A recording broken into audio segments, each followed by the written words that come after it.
Analyse du ton dans le texte narratif.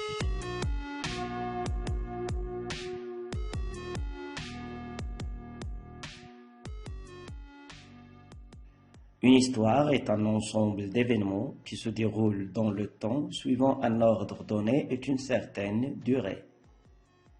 L'étude d'un texte narratif s'intéresse à l'analyse des rapports entre temps de l'histoire et celui de la narration, pour comprendre les enchaînements des actions, le rythme et l'ordre chronologique du récit.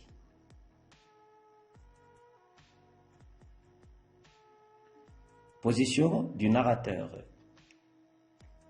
Le narrateur peut être situé hors de l'histoire, il prend donc une distance en racontant les faits sans intervenir, comme si les faits sont racontés par eux-mêmes. Son intervention peut se faire à travers les dialogues. Il peut être impliqué dans l'histoire.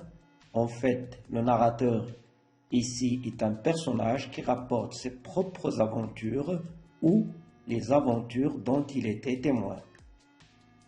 Dans quelques romans, on peut avoir affaire à plusieurs narrateurs.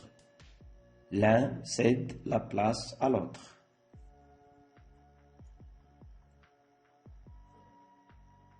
Ordre de la narration et ordre de l'histoire. La narration peut suivre l'ordre chronologique de l'histoire. Par exemple, narration 1, histoire 1, narration 2, histoire 2, puis narration 3, histoire 3. Ou bien procéder à des anticipations, à des retours en arrière.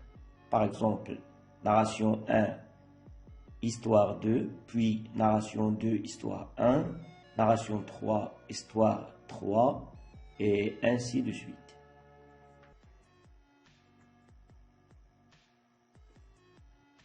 Pour la durée, elle peut être soit accélérée, soit ralentie.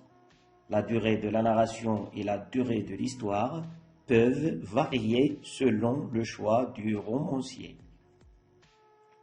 Pour accélérer le rythme,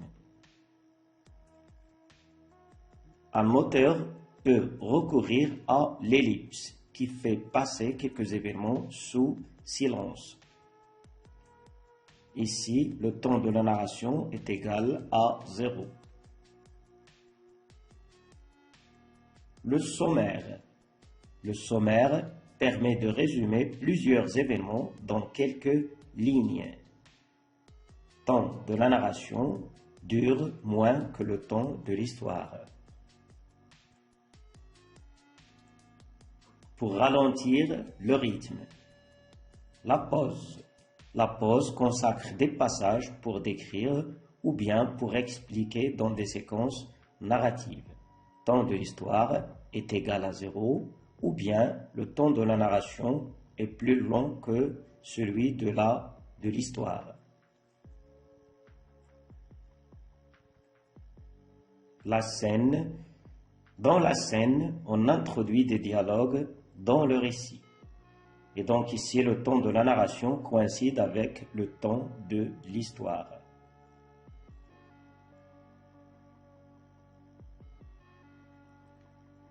Le moment du récit est celui de l'histoire. La narration peut être ultérieure, c'est-à-dire que le moment de l'histoire précède celui de la narration. Emploi du passé. Elle peut être simultanée. Le moment de l'histoire et celui de la narration sont identiques. Les faits sont racontés au présent.